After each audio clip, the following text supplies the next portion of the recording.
તમે ઝી 24 કલાકના એડિટર છો તો તમારું એક હેપનિંગ લાઈફ હશે as a editor of a news channel. તો તમે આ બધી વસ્તુઓથી કેવી રીતે યુઝ્યુઅલી કોપ અપ કરતા હો છો, તમારી ફેમિલી લાઈફ આ બધું જ સાથે?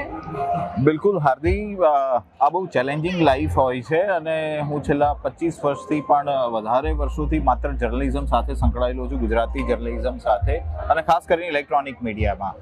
Electronic media is always a very challenging task. બહારથી જેટલું ગ્લેમરસ દેખાતું હોય છે એટલી જ ચેલેન્જીસ ઇનસાઇડ ન્યૂઝરૂમ હોય છે અને સતત તમારે કાર્યરત રહેવું પડતું હોય છે. અને એનાથી પણ સૌથી મહત્ત્વની અને મોટી વાત એ છે કે અત્યારે ઝી 24 કલાકની સાથે સાથે આપણા ગુજરાતી રિજનલ મીડિયામાં જેટલા પણ વિદ્યાર્થીઓ છે એમાંથી ઘણા બધા વિદ્યાર્થીઓ અહીંયા આપણા LJMCમાંથી પાસ આઉટ થઈને બહાર નીકળ્યા છે અને આજે એક પ્રોફેશનલ લાઈફ જીવી રહ્યા છે.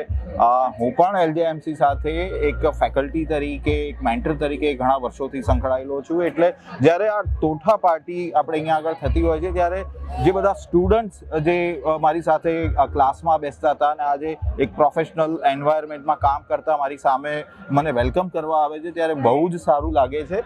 કારણ કે જે છોકરાઓને મેં મારા ક્લાસરૂમમાં બેન્ચમાં જોયા હતા, આજે એ છોકરાઓને હું પોતે ઓનેર જોતો હોઉં છું as an anchor, as a reporter. તો મજાની લાઈફ છે આ, અને ખાસ કરીને ખૂબ જ ચેલેન્જિંગ છે. મને એવું લાગે છે કે જેટલી કેરિયર્સ અવેલેબલ અત્યારે છે, માનો કે લોકોને જનરલી છોકરાઓ એવું માનતા હોય છે કે ભાઈ મારે ડૉક્ટર બનવું છે, એન્જિનિયર બનવું છે, પણ એના કરતાં પત્રકારત્વની જે આખી લાઈન છે, મને લાગે છે કે પત્રકારત્વ, માસ કમ્યુનિકેશન, જર્નલિઝમ આજે એક બહુ પ્રોફેશનલ વેમાં કામ કરી રહ્યું છે અને બહુ જ સારી ઓપોર્ચ્યુનિટીઝ છોકરાઓ પાસે છે અને ફિલ્ડ પણ ખાસું પ્રોફેશનલ થયું છે. મને લાગે છે કે જે યંગસ્ટર્સ છે એમને જો ચેલેન્જિંગ લાઈફ જીવી હોય, સામાન્ય પેલી 10 થી 5ની લાઈફ ના ગમતી હોય તો જ અહીંયા આવવું જોઈએ, કારણ કે ચેલેન્જીસ છે અને ચેલેન્જીસમાં જ જીવવાની મજા છે. અને કોઈ આમ ઇનસાઇટ આપવા માંગો છો જે સ્ટુડન્ટ્સને આમ ધ્યાન રાખવું પડે આ ફિલ્ડમાં એન્ટર થતા પહેલા, તો એવું કંઈક? બસ એમાં બે સૌથી મહત્વની ઇનસાઇટ છે.